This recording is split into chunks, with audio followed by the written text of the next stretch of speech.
Hello student, welcome to maroon classes YouTube channel पर आपका हार्दिक स्वागत।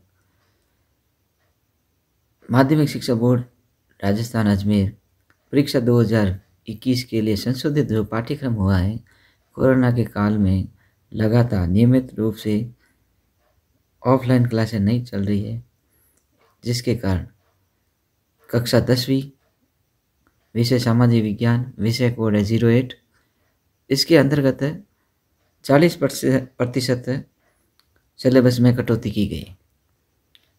वो सिलेबस क्या क्या रखा है, इसके बारे में मैं विस्तृत आपको जानकारी देना चाहता हूँ।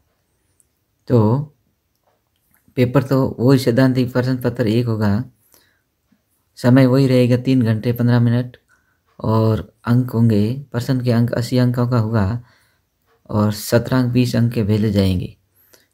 टोटल पूर्णांक 100 अंकों में से होगा, जो कि बोर्ड परीक्षा में 80 अंकों के होंगे। उसके अंतर्गत आपको मैं बता दूं, अध्याय नंबर 1 स्वर्णिम भारत प्रारंभ से 1206 ईस्वी तक, इसमें क्या क्या सिलेबस में रखा है। मौर्य वंश का पतन, मौर्य वंश का प्रशासन, सैन्य व्यवस्था और मौर्य वंश की न्याय व्यवस्था, ये रखा गया है। दूसरा है बिंदु गुप्त साम्राज्य, गुप्त वंश की सांस्कृतिक उपलब्धियां, गुप्तकालीन समाज।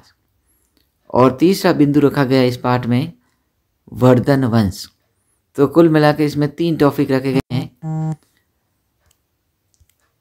3 टॉपिक रखे हैं। स्वर्णिम भारत प्रारंभ से 1206 ईस्वी, यानी कि मौर्य वंश, गुप्त वंश और वर्धन वंश, ये तीनों वंशों के बारे में बोर्ड से प्रश्न पूछे जाएंगे। अध्याय नंबर 2 संघर्षकालीन भारत 1206 से ईस्वी से 1757 ईस्वी तक, ये 6 अंकों का होगा। ये अध्याय कितने अंकों का होगा? 6 अंकों का होगा। इसमें क्या क्या सिलेबस में रखा है, तो दिल्ली सल्तनत में खिलजी वंश, तुगलक वंश, सैयद वंश, लोधी वंश एवं सल्तनत कालीन प्रशासन के बारे में से पूछे जाएंगे। मुगल कालीन भारत, हुमायूं, सूर साम्राज्य, अकबर, जहांगीर, शाहजहां, औरंगजेब। मुगल कालीन प्रशासन और सत्ता के साथ प्रतिरोध एवं सहयोग, राजस्थान के संदर्भ में हमीरदेव चौहान, राव शेखा, महाराणा प्रताप, राव चंद्रसेन, राय सिंह, सवाई जय सिंह और अमर सिंह राठौर। उसके बाद इस पाठ में से मराठों के इतिहास में शिवाजी, वीर तानाजी राव, मालुसरे, ये दूसरे अध्याय में अपने को इसमें से प्रश्न पूछे जाएंगे। यानी संघर्षकालीन भारत में 1206 से लगाकर 1757 का इतिहास रहा है भारत का, उसके बारे में से ही पूछे जाएंगे। यानी कि सल्तनत वंश और मुगल वंश और मराठों का वंश, और जो मुगलों के और सल्तनत काल के समय जो राजाओं ने संघर्ष किया था, यानी कि उनका प्रतिरोध किया था, उनके बारे में, राजस्थान के राजाओं के बारे में प्रश्न पूछे जाएंगे। तीसरा अध्याय है अंग्रेजी साम्राज्य का प्रतिकार एवं संघर्ष। ये 7 अंकों का होगा।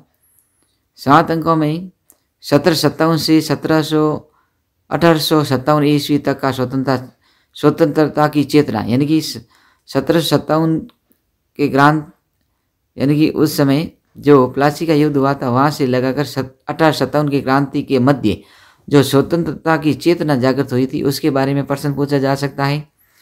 1857 की स्वतंत्रता संघर्ष, ये आपके सिलेबस में है। जनजातीय आंदोलन, ये आपके सिलेबस में रखा गया है। राजनीतिक आंदोलन 1857 से 1919 ईस्वी के मध्य, यानी कि 1857 क्रांति के बाद और 1919 के ईस्वी के बीच का राजनीतिक जो आंदोलन हुए थे, उनके बारे में पूछा जाएगा। राजनीतिक आंदोलन 1919 से 1947 ईस्वी तक, यानी स्वतंत्र हुआ भारत जब तक, उनके मध्य में जो घटनाक्रम राजनीतिक आंदोलन में घटनाक्रम हुए थे उनके बारे में पूछा जाएगा।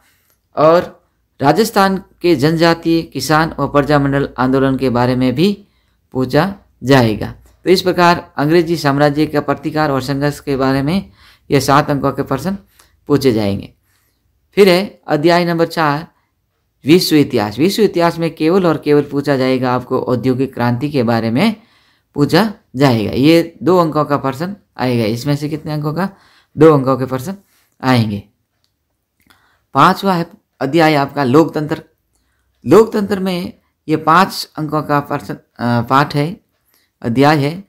इसमें लोकतंत्र का अर्थ, लोकतंत्र की विशेषताएं, लोकतंत्र की सफलता के लिए आवश्यक परिस्थितियां क्या क्या हो सकती है, लोकतंत्र का आलोचनात्मक परीक्षण, ये इसके बारे में आपको पढ़ना है।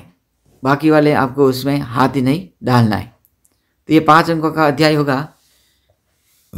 उसके बाद है अध्याय नंबर 6, केंद्र सरकार। अध्याय नंबर 6 में केंद्र सरकार में आपसे क्या क्या पूछा जा सकता है, तो आपके सिलेबस में क्या क्या है। राजस्थान केंद्र सरकार के बारे में पूछा जाएगा। तो केंद्र सरकार का अर्थ, उसकी अंग में आएगा व्यवस्थापिका, न्यायपालिका और भारत की संसद यानी लोकसभा और राज्यसभा। फिर है उसकी कार्य प्रणाली एवं शक्तियाँ। कार्यपालिका जिसमें आता है राष्ट्रपति, प्रधानमंत्री और विपक्ष की क्या भूमिका होती है, ये भी पूछा जाएगा। और न्यायपालिका, न्यायाधीशों की योग्यता, न्यायपालिका में पूछा जाएगा आपकी न्यायाधीशों की योग्यताएं कौन कौन सी होती है। तो ये केंद्र सरकार के अध्याय में से आएगा, 7 अंकों का आएगा। फिर है अध्याय नंबर 7, राज्य सरकार। अध्याय नंबर 7 राज्य सरकार में 8 अंकों का होगा। इसमें से विधानमंडल यानी कि विधायिका, विधानमंडल, विधानसभा, विधानसभा का गठन, विधानसभा के कार्य, विधानसभा की शक्तियाँ और विधान परिषद का गठन, कार्य एवं कार्य शक्तियाँ। उसके बाद है राज्य की कार्यपालिका में कार्यपालिका का गठन, कार्य, अधिकार एवं शक्तियाँ, जिसमें राज्यपाल, मुख्यमंत्री, उच्च न्यायपालिका यानी कि उच्च हाईकोर्ट, उसमें न्यायाधीशों की योग्यता एवं न्यायाधीशों की नियुक्तियों के बारे में आपको अध्ययन करना है। उसके बाद में पहले था इतिहास का भाग, दूसरा था राजनीति विज्ञान का भाग और तीसरा है अपने सामाजिक विज्ञान में भूगोल का पाठ। भूगोल का पाठ में अध्याय नंबर 8 से लगाकर अध्याय नंबर 12 तक ये सारा है भूगोल का भाग आता है। इसमें 8वां पाठ है जल संसाधन। इस जल संसाधन में आपके सिलेबस में रखा गया है बहुउद्देशीय योजनाएं, जल संरक्षण, जल प्रबंधन, जल स्वावलंबन। राजस्थान के विशेष संदर्भ में पूछे जाएंगे। ये 2 अंकों का पाठ है। अध्याय नंबर 9 भारतीय कृषि। भारतीय कृषि में 3 अंकों का पाठ है। इसमें केवल और केवल भारत की प्रमुख खाद्यान्न फसलों के बारे में पूछा जाएगा।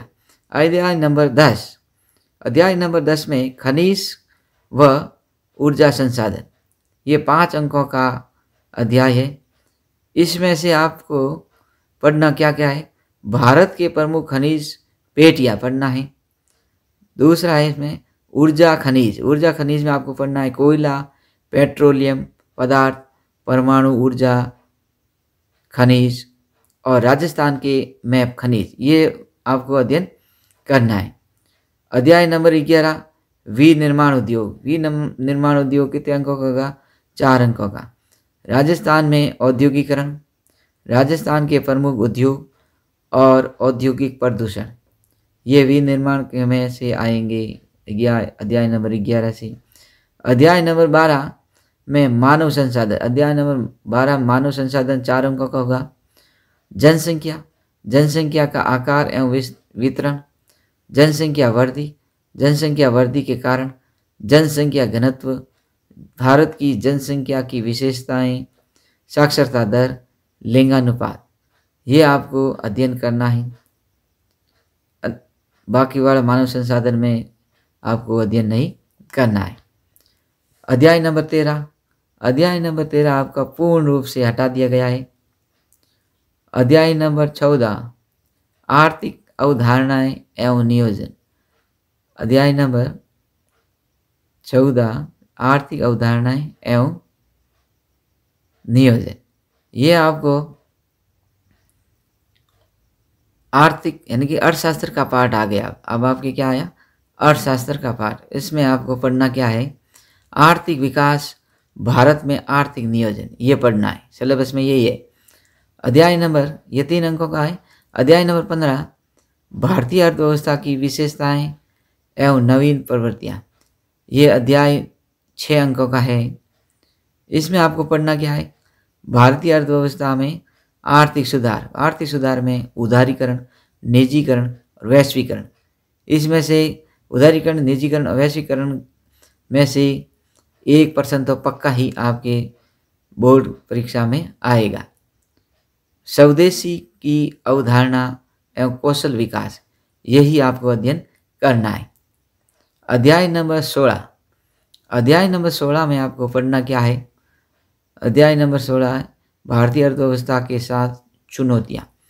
तो ये 4 अंक का होगा, भारतीय अर्थव्यवस्था के समक्ष चुनौतियों का। इसमें पढ़ना क्या है? निर्धनता, बेरोजगारी, इसके निर्धनता के कारण एवं निवारण के उपाय, बेरोजगारी के कारण एवं निवारण के उपाय, इतना ही पढ़ना है। अध्याय नंबर 17 आपका बिल्कुल हटा दिया गया है। और फिर आता है आपके अध्याय नंबर 8, उपभोक्ता एवं विधिक जागरूकता तथा सूचना का अधिकार। ये आपको 5 अंकों का होगा।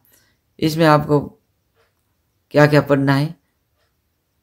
उपभोक्ता का अर्थ, उपभोक्ता शोषण के कारण, उपभोक्ता के प्रकार, उपभोक्ता के अधिकार एवं कर्तव्य, उपभोक्ता विवाद निवारण के लिए किए गए उपाय, राजस्थान के संदर्भ में अधिक पढ़ना है। और विधिक जागरूकता एवं सूचना का अधिकार, इसके बारे में आपको अध्ययन करना है। फिर है अध्याय नंबर 19, सड़क सुरक्षा। ये 2 अंकों का होगा। सड़क सुरक्षा के बारे में प्रश्न पूछे जाएंगे। अध्याय नंबर 20, स्वच्छता एवं ठोस कचरा प्रबंध। ये 2 अंकों का होगा। यानी कि 19वां और 20वां अध्याय आपके 2-2 अंकों का होगा, जो कि आपके सिलेबस में दे रखा है, उसमें 2-2 अंकों का है। इसको पढ़ना है। उसके बाद मैं आपको बता दूं कि आपके सिलेबस में क्या क्या हटाया गया है। यानी कि कक्षा 10 का सामाजिक विज्ञान में सिलेबस से क्या क्या हटाया गया है। ये तो रखा गया, वो मैंने बताया पहले। अब मैं बता रहा हूँ जो आपके इस सिलेबस से हटा दिया गया है। यानी कि अध्याय जिसमें से बोर्ड परीक्षा 2021 से हटाए गए जो बिंदु है वो मैं आपको बता रहा हूँ। यानी कि अध्याय नंबर 1, स्वर्णिम भारत, उसमें जनपद काल हटा दिया गया। राजस्थान के प्रमुख जनपद हटा दिए गए। शुंग वंश, सातवाहन वंश, पाल वंश, राष्ट्रकूट वंश, गुर्जर प्रतिहार वंश, चोल वंश, पल्लव वंश, चालुक्य वंश, बाह्य आक्रमण एवं आत्मसातीकरण में शक, हूण और कुषाण वंश को ये पहले अध्याय में से हटा दिए गए। दूसरे अध्याय में क्या हटाया गया? संघर्षकालीन भारत में विजयनगर और बहमनी साम्राज्य, सिख धर्म का प्रादुर्भाव एवं विकास, ये हटा दिया गया है। तीसरा है अंग्रेजी साम्राज्य का प्रतिकार एवं संघर्ष। इसमें से क्या हटाया गया? अंग्रेजों का मराठा व मैसूर में संघर्ष हटा दिया गया। अंग्रेजों का पंजाब के साथ संघर्ष, क्रांतिकारी संगठनों का स्वतंत्रता संघर्ष में योगदान, महाराष्ट्र में क्रांतिकारी आंदोलन, चापेकर बंधु, श्यामजी कृष्ण वर्मा, वी.डी. सावरकर, बंगाल में क्रांतिकारी आंदोलन एवं किसान आंदोलन, ये तीसरे अध्याय में से हटा दिए गए। विश्व के इतिहास, चौथा अध्याय है विश्व का इतिहास। इसमें से यूरोप में राष्ट्रवाद का उदय हटा दिया गया। यूरोप में राष्ट्रवाद के कारण जर्मनी और इटली का एकीकरण, ये सारा हटा दिए गए। अब राजनीतिक शास्त्र का पार्ट आता है 5वां, 6वां, 7वां, ये अध्याय आते हैं आपके राजनीतिक शास्त्र का। इसमें से 5वां लोकतंत्र आता है। इसमें क्या हटाया गया? परिभाषा हटा दी गई, कार्यप्रणाली हटा दी गई, लोकतंत्र की अवधारणा एवं सिद्धांत हटा दी गए। 6ठा है केंद्र सरकार। केंद्र सरकार में आपको क्या क्या हटाया? कार्यपालिका, उपराष्ट्रपति, मंत्रिपरिषद का गठन एवं उसके कार्य, अधिकार एवं शक्तियाँ। न्यायपालिका में सर्वोच्च न्यायालय के गठन और क्षेत्राधिकार हटा दिए गए। राज्य सरकार में राजस्थान विधान परिषद के गठन की प्रक्रिया और वर्तमान स्थिति के बारे में से हटा दिया गया है। और 8वां पाठ पूरा रखा है आपका। 9वां पाठ है आपका भूगोल से शुरू हो जाता है। उसमें भारतीय कृषि में 9वां अध्याय भारतीय कृषि, उसमें से हटाया गया है आपके भारत की प्रमुख दलहन फसलें यानी दालों के बारे में। और दूसरा बिंदु है भारतीय अर्थव्यवस्था में कृषि का योगदान, ये हटा दिए गए। खनिज व ऊर्जा के संसाधन, भारत के प्रमुख खनिज लौह, ऑक्साइड, तांबा, बॉक्साइट, सीसा, जस्ता व अभ्रक। 11वां अध्याय आपके हैं विनिर्माण उद्योग, भारत में आधुनिक उद्योगों का प्रारंभ, लौह इस्पात उद्योग, सूती वस्त्र उद्योग, सीमेंट उद्योग, कागज उद्योग, ये सारा हटा दिया गया। भारत के जो आधुनिक उद्योग हैं वो सारे हटा दिए गए। मानव संसाधन है 12वां अध्याय, इसमें भारत की जनसंख्या की विशेषता हटा दी गई। नगरीकरण, जनसंख्या समस्या, जनसंख्या नीति, राजस्थान की जनसंख्या नीति, ये सारा हटा दिया गया। और अध्याय 13वां परिवहन एवं संचार, ये पूरा हटा दिया गया। उसके बाद अपना आता है भाग, जो चौथा भाग है अर्थशास्त्र का, उसमें आपको क्या क्या हटाया गया है। 14 अध्याय है आर्थिक अवधारणा एवं विनियोजन, अर्थव्यवस्था के क्षेत्रक, राष्ट्रीय आय का सामान्य परिचय, आर्थिक वृद्धि, ये सारा हटा दिया गया है। अध्याय 15 भारतीय अर्थव्यवस्था की विशेषताएं एवं नवीन प्रवृत्तियाँ, यह इसमें से आपको अविकसित अर्थव्यवस्था के रूप में विकासशील अर्थव्यवस्था, ये हटा दिया गया है। अध्याय नंबर 16 भारतीय अर्थव्यवस्था के समक्ष चुनौतियाँ में आपका मूल्य वृद्धि हटा दिया गया है। और 17वां अध्याय आपके 17वां अध्याय मुद्रा एवं वित्तीय संस्थाएं, उसमें ये पूरा ही अध्याय हटा दिया गया, पूर्ण अध्याय हटा दिए गए। अर्थव्यवस्था की भूमिका, ऐतिहासिक उद्गम, बचत शाह के लिए संस्थागत, गैर संस्थागत वित्तीय संस्थाएं, सामान्य परिचय, व्यापारिक बैंक, देसी बैंकर, स्थानीय साहूकार, स्वयं सहायता समूह, चिट फंड एंड निजी वित्तीय कंपनी, ये सारा पूरा संपूर्ण पाठ है मुद्रा एवं वित्तीय संस्थाएं हटा दिया गया। इस प्रकार ये सामाजिक विज्ञान कक्षा 10 माध्यमिक शिक्षा बोर्ड RBSE के परीक्षा होने जा रही है 2021 में।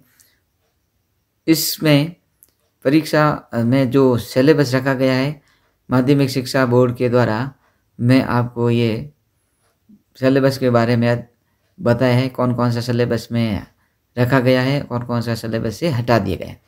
इस प्रकार बच्चे अच्छी तरीके से सिलेबस को देखते हुए तैयारी करेंगे तो अच्छे अंक प्राप्त करेंगे। तो एक बार फिर वरुण क्लास की ओर से सभी को धन्यवाद। सभी ज़्यादा से ज़्यादा शेयर करें, लाइक करें और सब्सक्राइब करें, जिससे कि हम नए नए वीडियो बनाते रहे और हमारा हौसला बुलंद होता रहे।